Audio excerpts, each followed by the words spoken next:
ভারত যেন বিমান দুর্ঘটনার কেন্দ্র।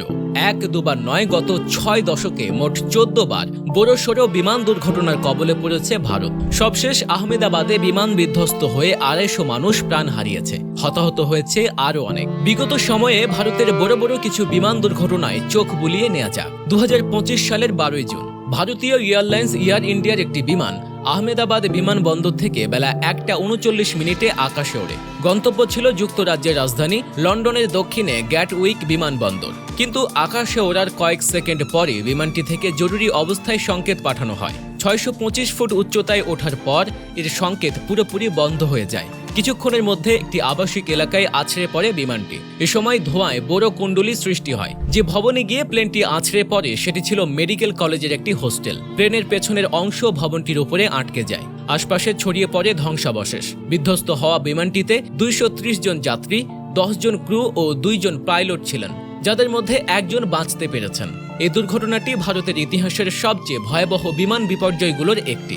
আহমেদাবাদের আগে ভারতের সর্বশেষ বড়সড় বিমান দুর্ঘটনা ঘটেছিল ২০২০ সালে কেরালার কোঝিকোড়ে। সে সময় এয়ার ইন্ডিয়া এক্সপ্রেসের একটি বিমান কোভিড-১৯ মহামারীর সময় বন্দে ভারত মিশনের অংশ হিসেবে দুবাই থেকে যাত্রীদের দেশে ফিরিয়ে আনছিল। কালিকট আন্তর্জাতিক বিমানবন্দরে ভারী বৃষ্টির মধ্যে অবতরণের সময় বিমানটি রানওয়ে থেকে পিছলে পড়ে যায় প্রায় ৩৫ ফুট গভীর একটি খাদে। ওই দুর্ঘটনায় কমপক্ষে ২১ জন প্রাণ হারান। ২০১০ সালের ম্যাঙ্গালুরু ট্র্যাজেডির কথা ভারতের মানুষ এখনো ভোলেনি। সে বছর এয়ার ইন্ডিয়া এক্সপ্রেসের একটি প্লেন দুবাই থেকে ম্যাঙ্গালুরু যাওয়ার পথে বিধ্বস্ত হয়। প্লেনটি অবতরণের সময় রানওয়ে পার হয়ে একটি গভীর খাদে পড়ে যায়। এতে মোট ১৬৬ জন যাত্রীর ১৫৮ জনই প্রাণ হারান, বেঁচে যান মাত্র ৮ জন। তদন্তকারীরা জানান, অবতরণের সময় বিমানটির অবস্থান ঠিকঠাক না থাকায় এই দুর্ঘটনা ঘটেছিল। ২০০০ সালে পাটনাতে ঘটেছিল আরেকটি ভয়াবহ বিমান দুর্ঘটনা। সে সময় ১৭ জুলাই অ্যালায়েন্স এয়ারের একটি প্লেন কলকাতা থেকে দিল্লি যাচ্ছিল। পথে একটি যাত্রা বিরতি ছিল পাটনায়। পাটনা বিমানবন্দরে অবতরণের সময় বিমানটি নিয়ন্ত্রণ হারিয়ে একটি ঘনবসতিপূর্ণ আবাসিক এলাকায় ভেঙে পড়ে। এই দুর্ঘটনায় ৬০ জনের বেশি মানুষ প্রাণ হারান। তদন্তে দেখা যায়, মূলত পাইলটের ভুল এবং বিমান অবতরণের সময় সঠিকভাবে নিয়ন্ত্রণ করতে না পারার কারণেই এই দুর্ঘটনা ঘটে। ১৯৯৬ সালে চারখি দাদরি দুর্ঘটনা ভারতের ইতিহাসের সবচেয়ে ভয়াবহ বিমান দুর্ঘটনা হিসেবে বিবেচিত। দিল্লির কাছে আকাশে সৌদি আরবিয়ান এয়ারলাইন্সের বোয়িং ৭৪৭ এবং কাজাখস্তান এয়ারলাইন্সের একটি বিমান একে অপরের সঙ্গে ধাক্কা খেয়েছিল। ভুল উচ্চতা নির্দেশনা এবং যোগাযোগ বিভ্রাটের কারণে এই মর্মান্তিক দুর্ঘটনা ঘটে। এতে দুই বিমানে থাকা ৩৪৯ জন যাত্রী সবাই প্রাণ হারান।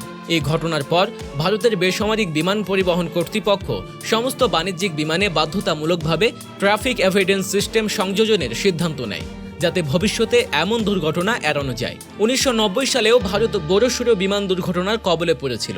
সে বছর ১৪ ফেব্রুয়ারি ইন্ডিয়ান এয়ারলাইন্সের একটি প্লেন মুম্বাই থেকে বেঙ্গালুরুর উদ্দেশ্যে যাচ্ছিল। অবতরণের সময় সেটি রানওয়ের আগে মাটিতে নেমে যায় এবং বিধ্বস্ত হয়।